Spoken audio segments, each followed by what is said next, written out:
Okay, I've read Rachel Rising and I've liked it quite a lot actually. I already told you in Panellogy 116 about it. Still don't know if I should get Strangers in Paradise. Very probably I will. To be honest, I've even checked and found out that it's pretty easy to get in the pocketbook format, which I don't want, or with a bit of luck or some serious money, in the big omnibus format, which I'm not too fond either. I would prefer the original bigger sized trades, but they aren't too easy to get, at least not over here. So what I did in the meantime was to grab and read two other stories from Terry Moore. Echo, the complete collection with all 30 issues, and the first trade of Motor Girl with 5 issues in it. Echo is Moore's attempt to do a sci-fi story or thriller about military conspiracy stuff. Motor Girl is, at least in the beginning, primarily about a girl who works on a scrapyard as a mechanic.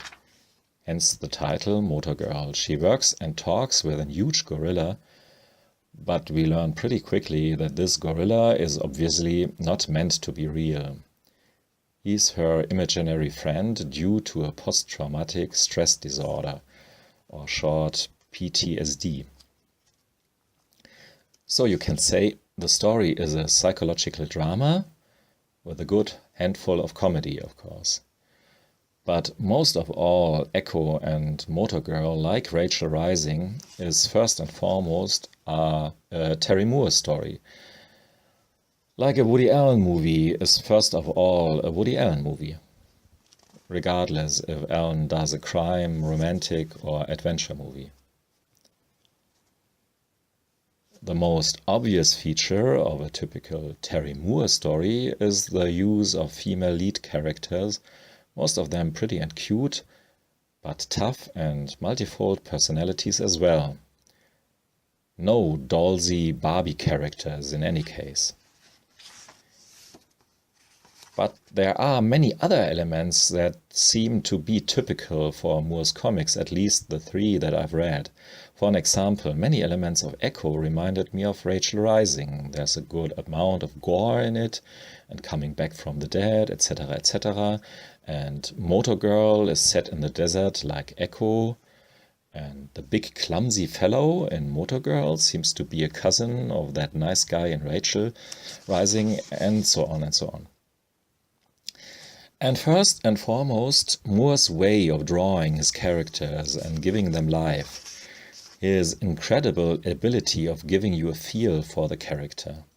His or hers flaws and strengths, whims and individuality.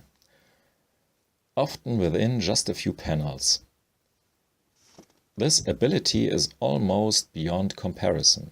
Okay, the Hernandez brothers aside, which are still in a league of their own, in my opinion. Anyhow, the special interest for female characters is something that they both share. So, what's Echo all about? A private corporation has developed a new alloy. This alloy is able to cure sickness, but also can be used as a weapon for the US military. The alloy consists out of little spheres like quicksilver, but can form a metallic armor around a human body, and it stays around that human body in a symbiotic way. The problem, this armor can't be removed and it causes more problems, serious problems. The woman that has developed the alloy was killed by the corporation.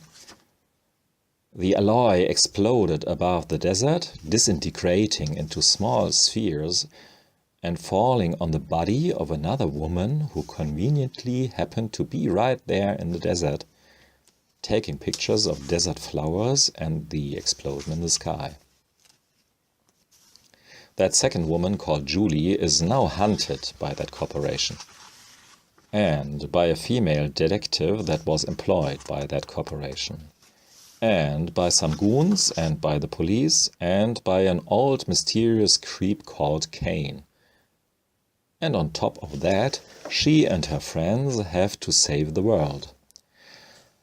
I could tell you more details, but if you already have the impression that this plot is a bit overloaded, you're probably right. Terry Moore aims for a very high concept with his story, and he throws a lot of science references into his story. Every issue starts with a quote by Einstein, Oppenheimer or Hawking.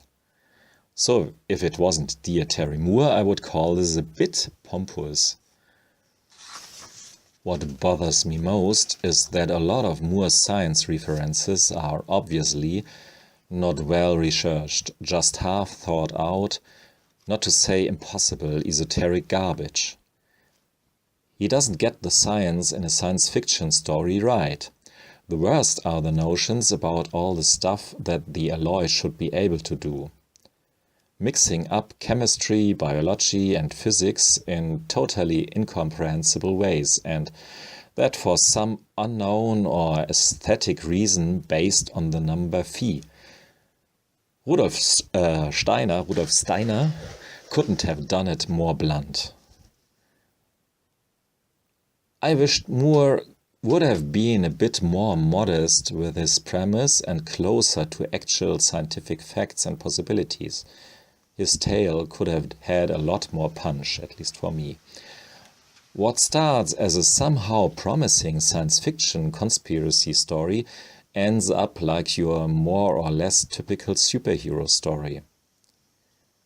But even if it's a rather generic superhero plot that tries to be science fiction without achieving it, it's a story nevertheless that Terry Moore wrote, a Terry Moore story with lots of fun and excellent dialogue, great panel layouts and character moments. So overall, absolutely recommended, even though not really essential. And same is true for Motor Girl. Even though premise, characters and stories work better for me, at least so far. Maybe because it's a more modest approach. Fewer characters, lower stakes, at least in the beginning. Let's see how the story develops. It's almost minimalism. You could imagine the first 3 or so issues as a stage play for the theater, a bit Samuel Beckett style. Funny, mysterious, with darker psychological undertones. And again, a lot of nice character moments and very well done scenes. Like the one in which the girl Samantha discusses jazz music with the imaginary gorilla Mike. For sure, I will stay on this series even if it may turns out to be just a more sketchy interlude of Terry Moore. But up to now I have enjoyed every Woody Allen movie that I've seen as well, even the weaker ones. So, thanks for listening and watching. Goodbye.